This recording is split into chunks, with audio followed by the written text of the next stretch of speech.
Welcome back to Anish lectures. आज की video में हम डिस्कस करेंगे सक्सेसिव अप्रोक्सीमेशन मेथड को। ये भी हमारे पास इंटीग्रल इक्वेशन को सोल्व करने का एक मेथड है। इसको हम लोग बोलते हैं जी आइट्रेशन मेथड या फिर रिकर्सिव मेथड। रिकर्सिव मेथड या आइट्रेशन मेथड का मतलब ये होता है कि एक काम को हम बार बार जो है वो कर रहे हैं, ठीक है। अब यहाँ पे ये एक इम्पोर्टेंट टेक्निक है जिससे हम लोग सडहाम इंटीग्रल इक्वेशन को सोल्व कर सकते हैं। इसके अलावा इस मेथड में हमने क्या करना है कि सबसे पहले हमने एक इनिशियल अप्रोक्सीमेशन लेनी है, उसको एज्यूम कर लेना है, फिर सब्स्टिट्यूट करना है उसको इंटीग्रल के अंदर, ताकि बाकी तमाम अप्रोक्सीमेशन को हम लोग रिपीटेडली फाइंड कर सकें, ठीक है। मतलब कि अप्रोक्सीमेशन हमने एज्यूम की, उसको अपनी इक्वेशन में पुट किया, नेक्स्ट अप्रोक्सीमेशन आ गई, उसको फिर हमने पुट करना है फर्दर, तो हमारे पास रिपीटेडली तमाम जो कंपोनेंट्स हैं उनकी वैल्यूज आती रहेंगी। ये काम हमने तब तक करना है कि जब तक जो हमारा सीक्वेंस बन रहा है वो कन्वर्ज ना करते, ठीक है। तमाम कंपोनेंट्स की वैल्यू आएंगी, उनका कोई ना कोई सीक्वेंस होगा, उसको आप सोल्व करेंगे, वो आपका आंसर ऑटोमेटिकली आ जाएगा, ठीक है। तब तक आपने काम करते रहना है। यहाँ पे हम क्या करेंगे कि सबसे पहले कोई रियल वैल्यूड फंक्शन जो है उसको यू नोट ऑफ एक्स के इक्वल लेट कर लेंगे, उसकी मदद से हम लोग अपनी फर्स्ट अप्रोक्सीमेशन को फाइंड करेंगे। अब जो हमारे पास रियल वैल्यूड फंक्शन होगा, यू नोट ऑफ एक्स होगा, वो कोई भी जो है आप लोग फंक्शन ले सकते हैं, उसको पुट करेंगे आप लोग अपने इंटीग्रल के अंदर, तो आपके पास यू वन ऑफ एक्स का आंसर आ जाएगा। इसी तरह फिर यू वन ऑफ एक्स को आप लोग पुट करेंगे इंटीग्रल में, तो यू टू ऑफ एक्स का आंसर आ जाएगा। इस चीज़ को हम लोग इस तरह से लिख सकते हैं कि आपने अगर यू एन ऑफ एक्स की वैल्यू फाइंड करनी है तो इंटीग्रल के अंदर आप लोग कौन सी वैल्यू पुट करेंगे, u n minus one of T.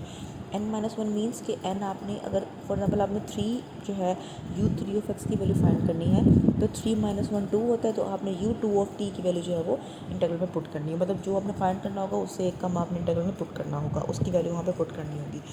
Previous जो आपका कंपोनेंट आया होगा उसकी वैल्यू वहाँ पे पुट करनी होगी।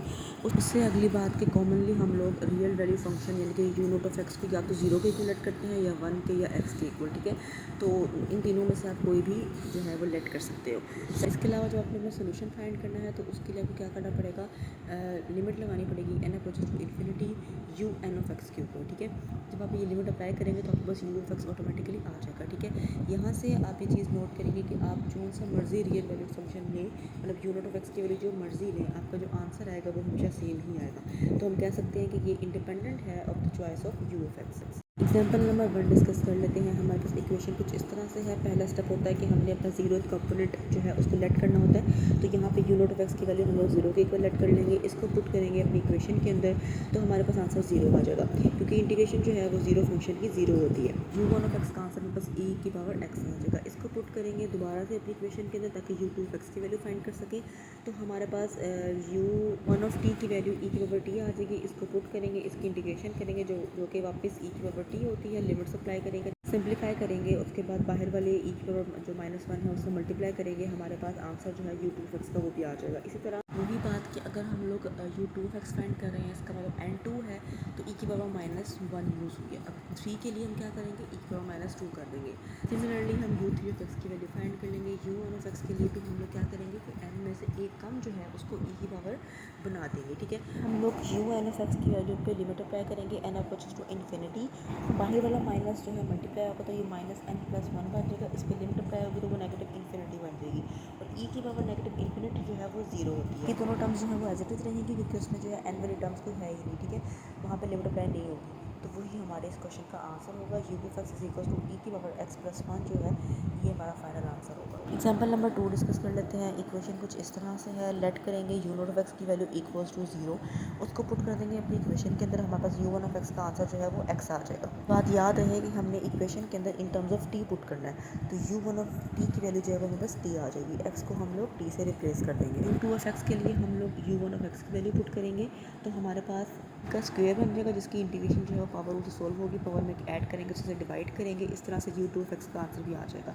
इसको पुट करेंगे यू थ्री ऑफ एक्स के आंसर को फाइंड करने के लिए अपनी इक्वेशन के अंदर, टर्नल जो है वो दोनों टर्म्स के साथ मल्टीप्लाई होगा, उस टर्म्स जो है वो बाहर आ जाएगी और पावर रूल से इनकी इंटीग्रेशन सोल्व होगी, पावर में ऐड करेंगे, उससे डिवाइड करेंगे। एक इंपॉर्टेंट नोट ये है कि आपने जो एक्स वाली टर्म्स है उनको ऐड नहीं करना है, एलसीएम नहीं लेना, आपने उनको ऐसे ही रखना है, ठीक है। हम लोग उसको जनरलाइज करते हैं फॉर द nth अप्रोक्सीमेशन, तो हमारे पास वही बात कि 3 के लिए यहाँ पे 2 यूज़ हुआ था, तो यहाँ पे n के लिए n-1 यूज़ होगा, 9 और 3 भी आ रहे हैं, इसका मतलब कि 3 की पावर जो है वो भी n-1 है। अब यू वन ऑफ एक्स हमने बना लिया है, ठीक है, इस पर हम लोग अपनी लिमिट अप्लाई करेंगे, n approaches to infinity definitely हमारे पास एक ज्योमेट्रिक सीरीज़ बन जाएगी। ज्योमेट्रिक सीरीज़ असल में हमारे पास टर्म्स का सम होता है जो कि एक ज्योमेट्रिक सीक्वेंस दिखा रहे होते हैं। इस सीक्वेंस में क्या होता है कि टर्म्स हमारे पास किस तरह से आती है, उनको हम कॉमन रेशो से मल्टीप्लाई करते हैं तो नेक्स्ट टर्म हमारे पास आती है।